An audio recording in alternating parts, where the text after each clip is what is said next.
Hi folks, the last few lessons we have been looking at resource management and we've looked at an overview of food, water and energy in the UK. We are now going to focus solely on food and we'll spend 4 or 5 lessons learning about this, and we're looking globally at food production, supply and the problems with supply. Okay, our outcomes.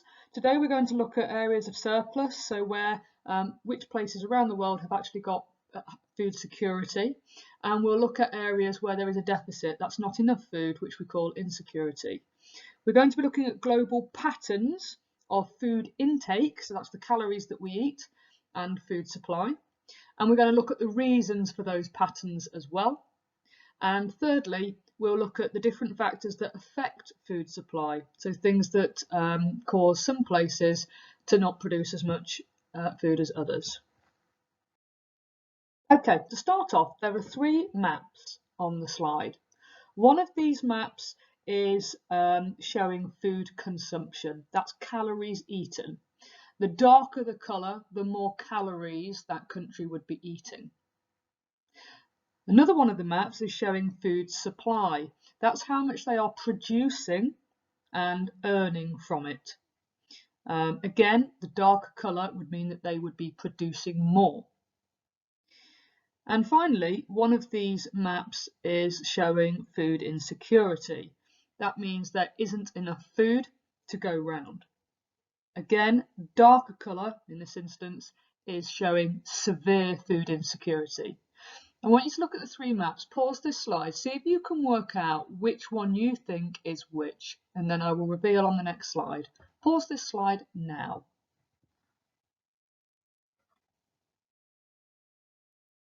Well done if you got this right. So the top left map is in fact food consumption, that's calories eaten. Bottom left is food supply, and the bottom right is food insecurity. Now we're going to look at these 3 maps all individually in turn, and in order to do this, I'd like you to produce a mind map as shown by the following page. You will need to pause this slide and make a copy of that mind map. Now I've used a bold pen so that you can see the words, but I suggest that you use a biro so that you've got a bit more space to be able to write. I also suggest that you do it over 2 pages actually, so you've got plenty of space. And if you've got 2 colours like I've used, then use them. If not, it doesn't matter. Don't worry about it. So make a copy of that mind map. When you've done that, move on to the next slide. Okay, on your mind map, we're going to start with number 1, food consumption, which is calorie intake. And your objectives, you need to be able to describe the patterns of calorie intake. So that would mean being able to describe the places where there is plenty of calorie intake and those where there is not. So starting with high levels of calorie intake, let's describe the patterns. Now we can see from the key that the really dark colours are showing high amount of calorie intake. So you can automatically identify some continents. So we've got here the continent of North America has very high calorie intake. So you might want to write down on your mind map now, next to the word high, very high in North America, for example, the United States of America, so USA. And your answers will always be better if you use the key and use the numbers from it. So you might, in brackets, write 3,480, 3,770. That's the most obvious pattern when we look at this map. We can also identify other areas where there are high levels of calorie intake. And I would say my eyes go over to Europe, where we've got some countries in there. You might know 1 or 2 of them, like Italy, for instance, that also have high levels of calorie intake. So again, use those as examples. In fact, the other pattern, I suppose, is that the northern hemisphere, or fairly high latitudes, if you like, have high calorie intake. Now that you've made those notes, you might also acknowledge that these are high income countries, HICs. Let's now look at the patterns where there is low calorie intake. So again, let your eyes go to the area where we've got this very light yellow colour showing less than 2,390. Your eyes should instantly fall on this area of Africa, sub-Saharan Africa. So for your patterns, you would write down next to the word low, less than 2,390 calories in many countries in Africa. I mean, it's not just one, is it? There's a number of countries in there. You could even count them up. There's probably 19 or 20 countries in there that have very low calorie intake. So that's the majority. You might then look for other areas on the world map where there's low calorie intake. My eyes fall again here in South Asia. In particular, this country here, you could mention India. So add those to your mind map. That's patterns of high and low calorie intake. Now at this stage, we've not explained anything, we have just described.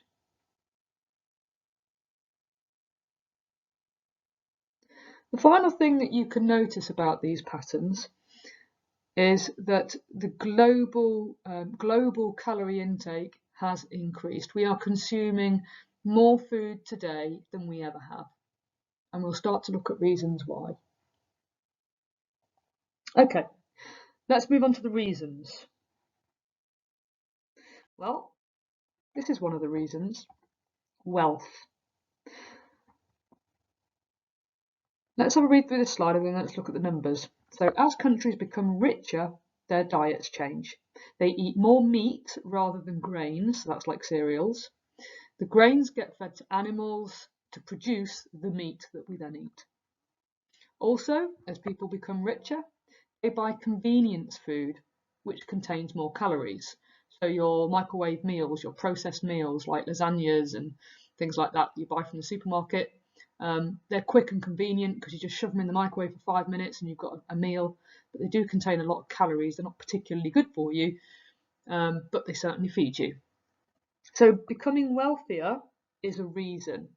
So you want to write this one down on your reasons list. So wealth is what I would write there.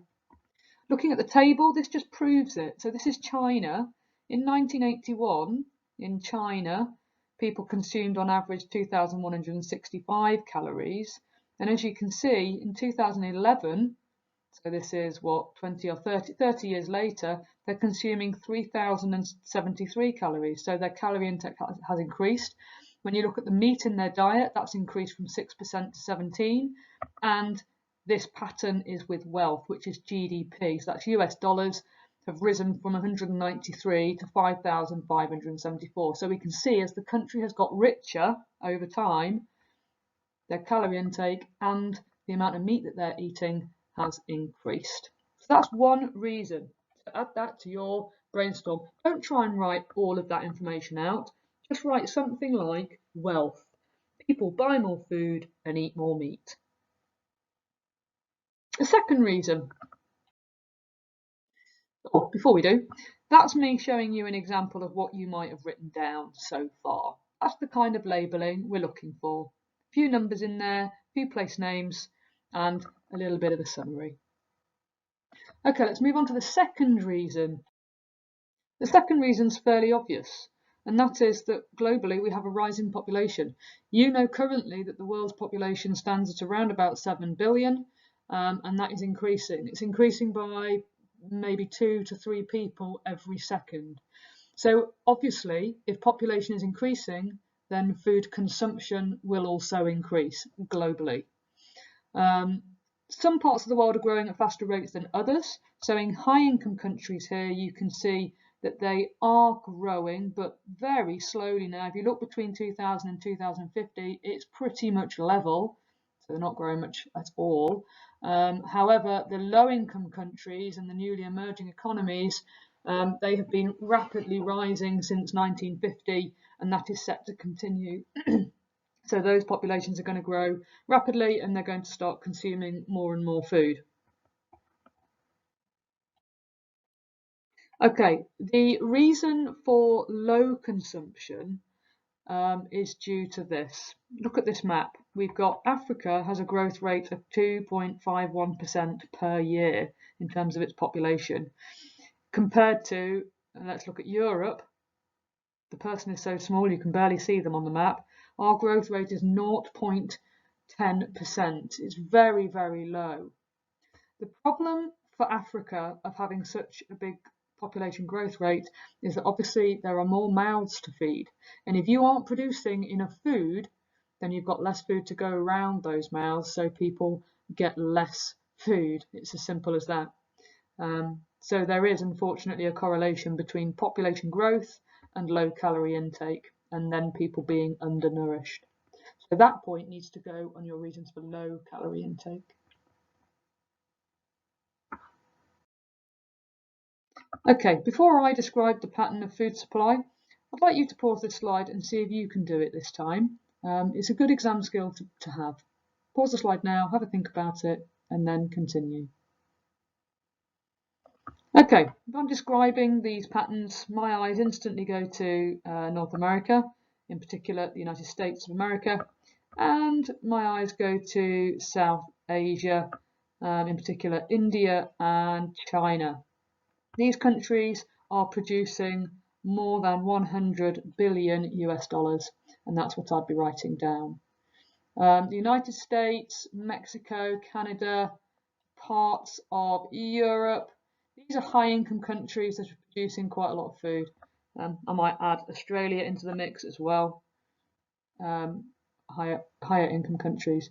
India and China, not higher income countries, they're newly emerging economies producing quite a lot of food. And I would let my eyes do the opposite. I'd look for countries that are producing less than 1 to 5 billion US dollars, and my eyes instantly fall on the African continent once again, where we've got a fair range of less than 1 billion to 5 to 10 billion.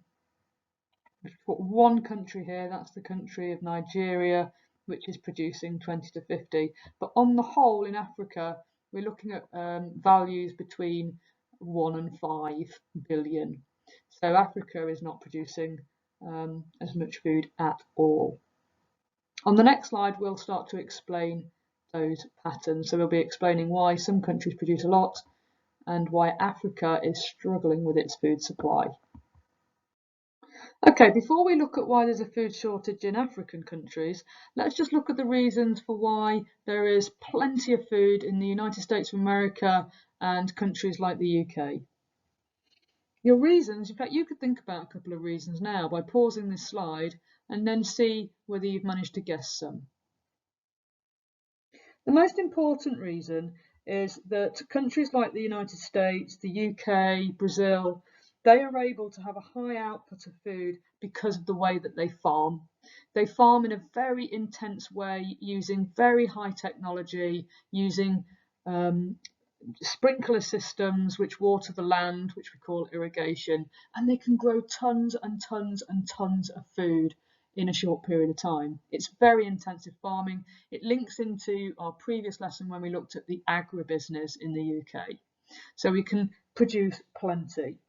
So very intensive farming.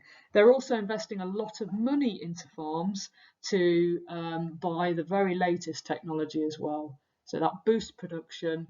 You don't need many workers, so you don't have to pay many people, yet you can produce loads and loads of food. So that's probably the most important reason. For countries like India and China, which are not high-income countries, but are more newly emerging economies, it's a little bit different for them. The reasons for their high output is that they have got very large populations, of which the majority are involved in agriculture. So they've got a lot of farmers, and if you've got a lot of farmers, they're going to be able to produce a lot of food.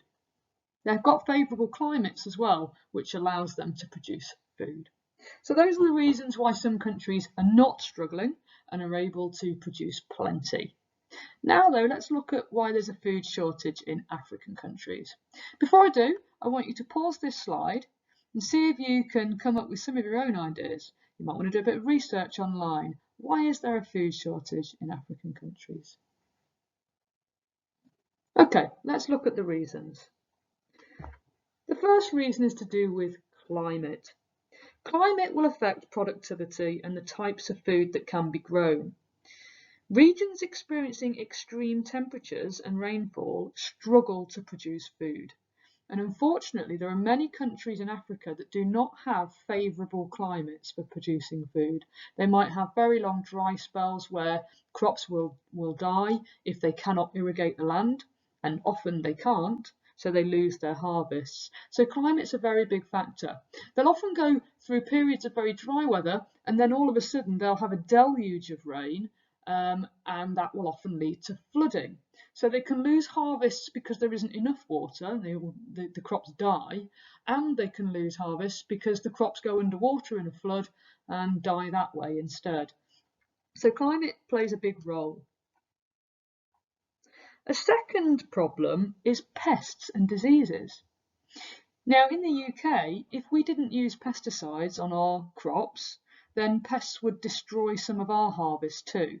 But most of our farmers are buying pesticides and spraying them all over the crops, which kills any kind of pests and gives us a good harvest.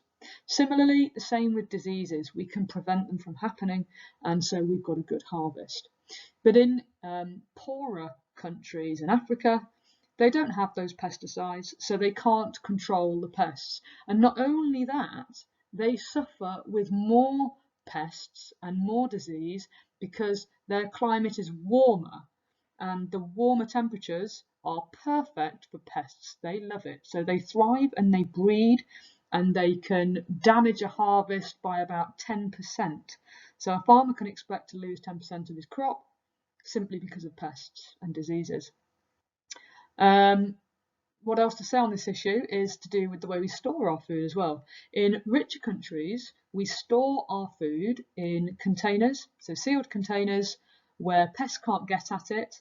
It's kept in cool conditions. It might even be refrigerated. Yet in lower income countries, their food will be put into sacks and it'll be left outside in the heat of the day, and pests can get at it and destroy it. So they're not able to store it as well as we are. So they'll lose a lot of their harvest to that. The third reason is to do with water supply.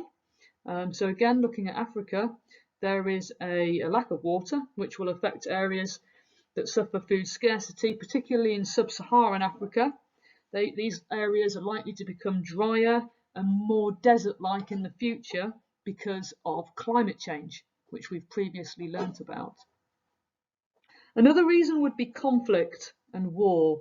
Conflicts can lead to the destruction of crops and livestock. It can lead to food insecurity and possibly even result in famine and death. And this is partly because if places are at war and there is unrest, that will disrupt food supply chains, and food can be used as a way of trying to control people. It can be people can go into villages and steal it, and it leads to food insecurity. Another reason is technology, and this links very closely with poverty.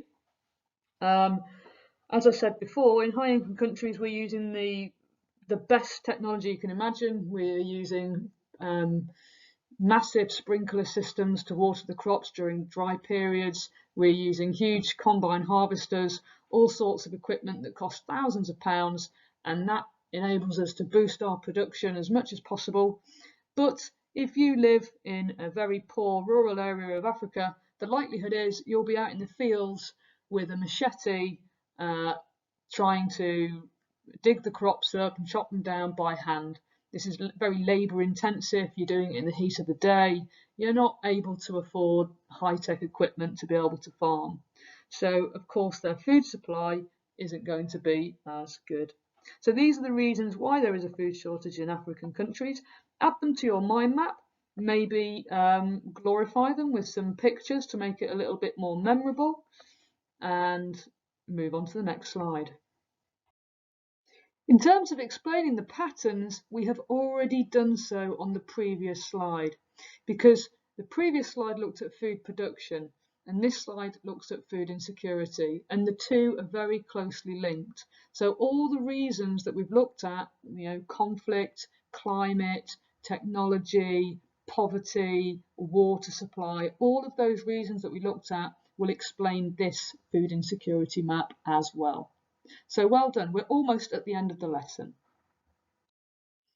Here are some clips. I'd really like you to watch these, please, because it's nice to give you some visuals and a bit of variety. They're only 1 or 2 minutes long each, and they're giving you examples of where things like pests have destroyed crops, where conflict has happened in South Sudan, which has affected food supplies, and it looks at farmers in Uganda and how poverty causes them to have a lack of technology, and therefore they're not able to farm as well. So please do watch these clips. There's no need for you to make notes on them. Just watch them, get the visuals, and make sure that they marry up to your mind map and that you understand. Okay, a did you know slide to almost finish on.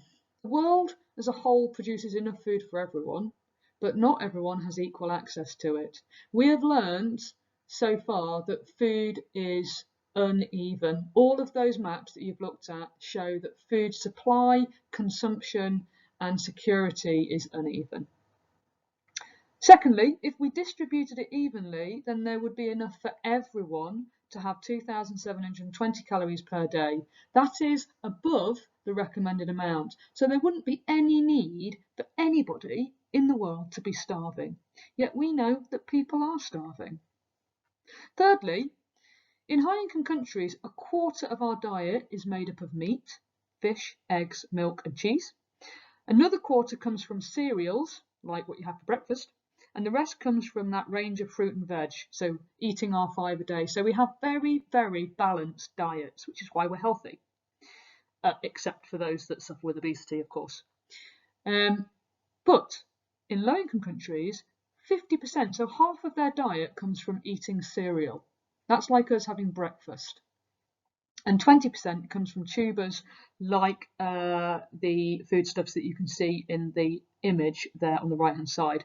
The problem with tubers is they're not very nutritious. They fill you up, but they're not very nutritious. So that's the problem.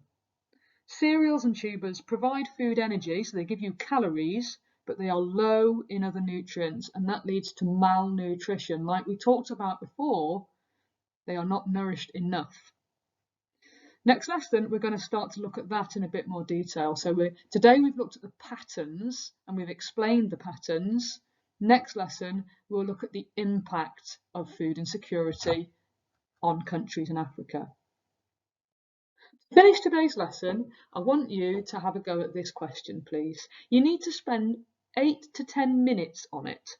I'm looking for written prose, so 2 decent paragraphs which explains the causes of food insecurity. Now, just to remind you, the causes are lack of technology, an inhospitable climate, poor water supply, being extremely poor, not being able to afford technology, pests and diseases, and conflict.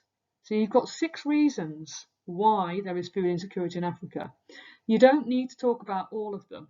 If I were you, pick a few and explain them in detail. That will get you 5 or 6 marks. If you try to list all 6, you will only get a basic answer and you'll get between 1 and 2 marks. So it's better to talk about fewer of them in detail than it is to just write out the entire list. So I'm asking you to go beyond your mind map now. You're using the points on your mind map as points. Then you are explaining them and you are elaborating and maybe giving examples or evidence. Have a go at that question and then send it in to your teacher and they will give you a mark. Thank you. Compare your mind map to my finished mind map as well. If there are things that you've missed off on yours, I suggest you add them in. You might want to go back to 1 or 2 slides to hear my narration again so that you can add to yours. Please make sure you've got a complete mind map. These are your notes and they're important. If it were me, I would add pictures over my mind map and colour because it will make it more memorable for you and it's more likely to stick. Thank you.